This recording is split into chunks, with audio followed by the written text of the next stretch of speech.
Selon le modèle donné par la parabole du bon samaritain, la charité chrétienne est avant tout simplement la réponse à ce qui, dans une situation déterminée, constitue la nécessité immédiate.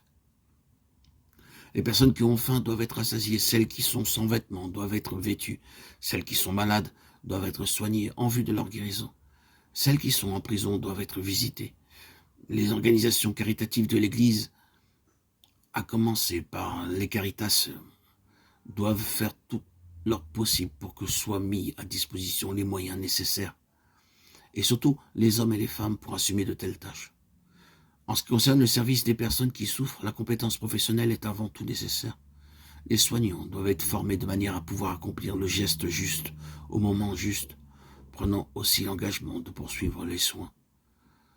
La compétence professionnelle est une des premières nécessités fondamentales, mais à elle seule, elle ne peut suffire.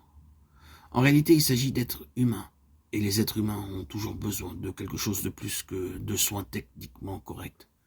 Ils ont besoin d'humanité, ils ont besoin de l'attention du cœur. Les personnes qui œuvrent dans les institutions caritatives de l'Église doivent se distinguer par le fait qu'elles ne se contentent pas d'exécuter avec dextérité le geste qui convient sur le moment, mais qu'elles se consacrent à autrui avec des attentions qui leur viennent du cœur, de manière qu'autrui puisse éprouver leur richesse d'humanité. C'est pourquoi, en plus de la préparation professionnelle, il est nécessaire pour ces personnes d'avoir aussi et surtout une formation du cœur. Il convient de les conduire à la rencontre avec Dieu dans le Christ, qui suscite en eux l'amour et qui ouvre leur esprit à autrui, en sorte que leur amour du prochain ne soit plus imposé pour ainsi dire de l'extérieur, mais qu'il soit une conséquence découlant de leur foi qui devient agissante dans l'amour. Galates 5:6.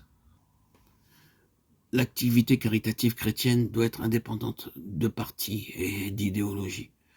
Elle n'est pas un moyen pour changer le monde de manière idéologique, elle n'est pas au service de stratégies mondaines, mais la mise en œuvre ici et maintenant de l'amour dont l'homme a constamment besoin.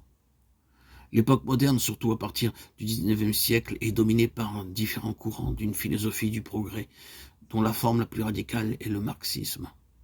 Une partie de la stratégie marxiste est la théorie de l'appauvrissement.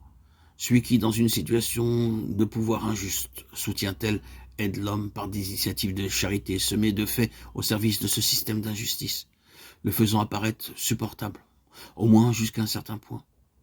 Le potentiel révolutionnaire est ainsi freiné, donc le retour vers un monde meilleur est bloqué. Par conséquent, la charité est contestée et attaquée comme système de conservation du statu quo. En réalité, c'est là une philosophie inhumaine. L'homme qui vit dans le présent est sacrifié au Moloch de l'avenir, un avenir dont la réalisation effective reste pour le moins douteuse. En vérité, l'humanisation du monde ne peut être promue en renonçant pour le moment à se comporter de manière humaine. Nous ne contribuons à un monde meilleur qu'en faisant le bien, maintenant et personnellement, passionnément, partout où cela est possible, indépendamment de stratégies, de programmes, de partis. Le programme du chrétien, le programme du bon samaritain, le programme de Jésus est un cœur qui voit. Ce cœur voit où l'amour est nécessaire. Et il agit en conséquence. Naturellement, à la spontanéité de l'individu lorsque l'activité caritative est assumée par l'Église comme initiative communautaire, doivent également s'adjoindre des programmes, des prévisions, des collaborations avec d'autres institutions similaires.